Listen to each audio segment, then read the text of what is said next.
Hello everyone, Michael here, and welcome back to another video on my channel. But before getting into it, I'd like to say Merry Christmas to everybody. All the wishes become true. You can observe that because I did some lighting around this. I indeed like it. And today I'm here to present two more products from Elgato. Those is the Stream Deck XL and the second one, which they still released it, is the Elgato Facecam. And actually, from these two products, the brand new is just the Facecam, because the Stream Deck XL is pretty old, but I haven't got any Stream Deck so far, so for me it is new. And so today we are going to review these two, and if you're interested in pricing, both of them would cost you at around $200. Pretty expensive, I do assume that. I mean, it's like expensive like the SM7B, but I personally think they are worth it. And so let's see what comes in the box. And right now, as we can observe, as the box is coming, we can open it here from the back. And as we open the box, as you can see, it has a really nice box inside it. In the box, it also has a quick start guide, which we will talk about it in this video. A really nice box in here, which is the cable. And please pay attention to me.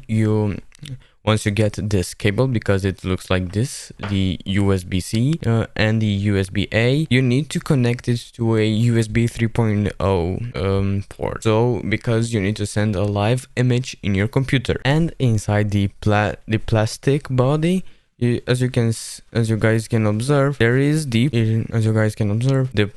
this is our product. And as far as the build quality this camera has, it is an all plastic body. It looks pretty professional. It also says here on the back what to do.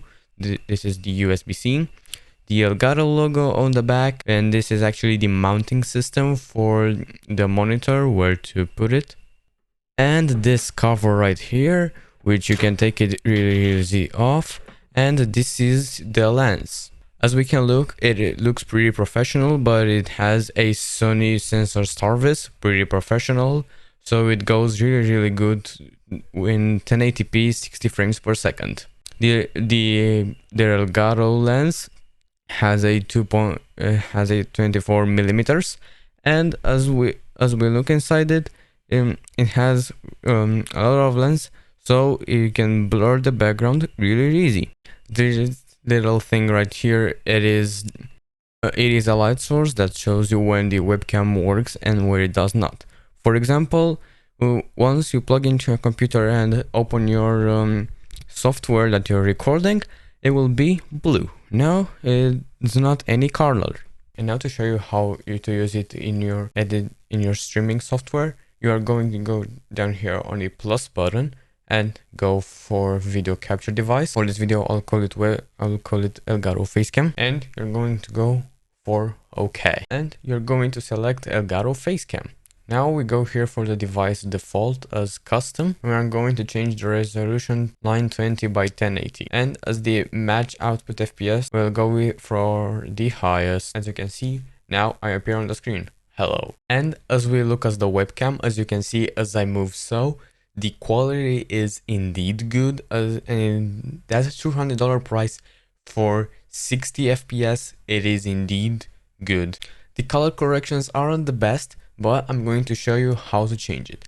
So we'll go back here to the Elgato Facecam. We're going to right click and go for the filters, and as you can see, it opens this window.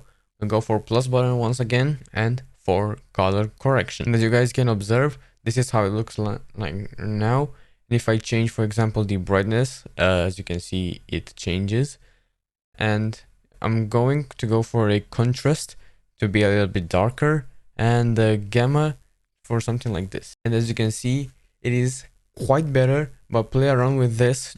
Don't copy my settings. And by the way, this is how it looks if you use your lighting, if you use the lighting from your room from the back. And now I installed a lighting source from the back, and as you can see, it makes quite a huge difference. Even though as I move, so as you can see, there is a huge difference, and it looks like it does for 60 FPS. And now to help you out there, in case you have a green screen, let me show you how to do it. Basically, you are going to go once again for the filters, and you're going to go for a chroma key. And as you can see, for me, it already applied really good. Keep the color green, and then you are going to get a lot of the background. Don't worry if it goes like this and takes from you.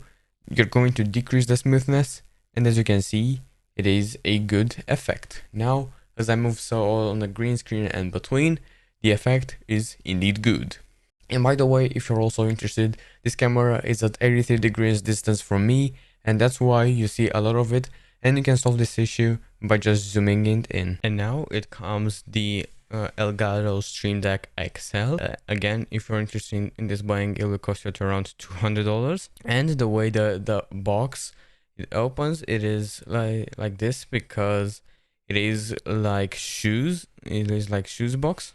You are also going to get a quick start guide for Stream Deck XL, which we will talk about it later in the video. And here it comes the product itself, with the plastic body around it, and you need to pick up from the edges so you don't mess up with it. Also, before we dive in, you're also going to get this documentation from Elgato, and right now in the plastic bag you're going to get the Elgato Stream Deck. As the build quality, this product, it is an all plastic body with 32 buttons, and I indeed like it. They also sound pretty satisfying once you touch them. And it has this desktop stand where is attached, and you also can detach it very easy. Going to stay with a hand on held and the Stream Deck itself and detach it. It really is it. And if you have a look, this is the way the desktop stand it looks like. Here, where as you can see, it has a hole where the cable goes in, and also you can hold your Stream Deck like this, and which is called the keyboard level, because this is the keyboard level looks like. Also, these buttons are so satisfying. And now we are in the Elgato software, and as you can see, it detects right here what devices you have. In my case, it's a Stream Deck XL, or you can also get the mobile device. And it has this welcome button. This is how it came once you open the software. Or if you don't want it, just go right here, click it, then right click it and go for delete. And it will ask you again and go for delete. Now, as you guys can see, there are any other buttons in here. And as we go right here in the left, we can go for the system as website, or we can go for open. You can put any title you want and choose your app file from your desktop. You can also go right here and drag and drop it and have put your account in and go for any title you want. In my case, I'm going to put a tweet, and you're going to go down here for the text and have you can go down here for the text to any custom text you want once you go live, before you go live. You can also have a text, also a hotkey.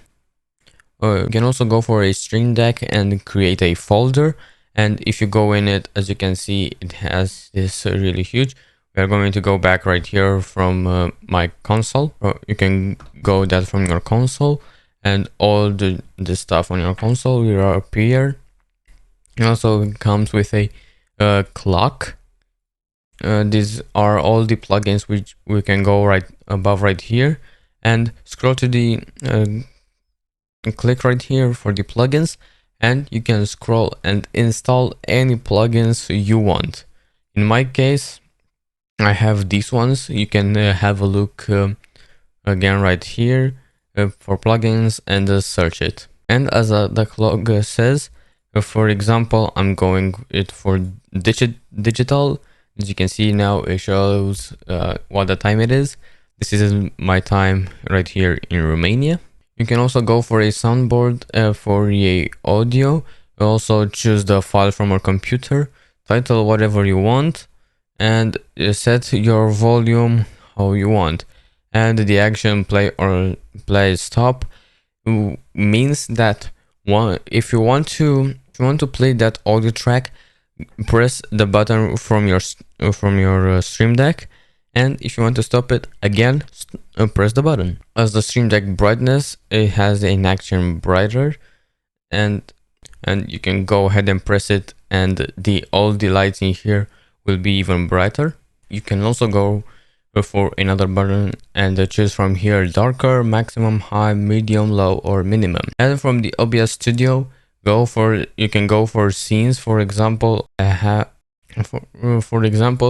I'm for work and for my scene stream starting soon, and that means once you press this button, it will go to that scene and go for another one, and you can switch between scenes and put a transition between them. You can also make a multi-action and drop right here whatever you want to do. And as the game captures scene, in this case, you'll need to buy a Elgato capture card. Also on a control center if you have one of the Elgato key lights. Audio devices, you can also go right here and change from whatever device you want to change.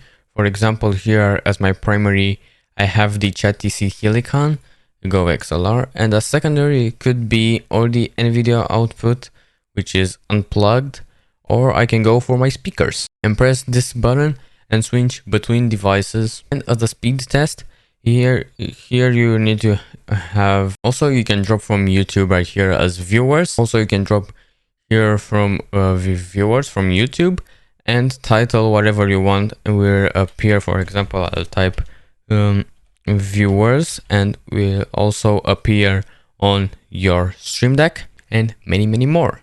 Also, thank you so much for watching. If you enjoyed, please leave a like, leave a thumbs up, that would be greatly appreciated. And hey, are new to this channel, subscribe if you want more content, and if you have any questions, feel free to comment down below. I'll try my best to respond to them. I was Michael. I had a lot of fun to do this video, and like that, I'll leave you out here, guys. Peace out.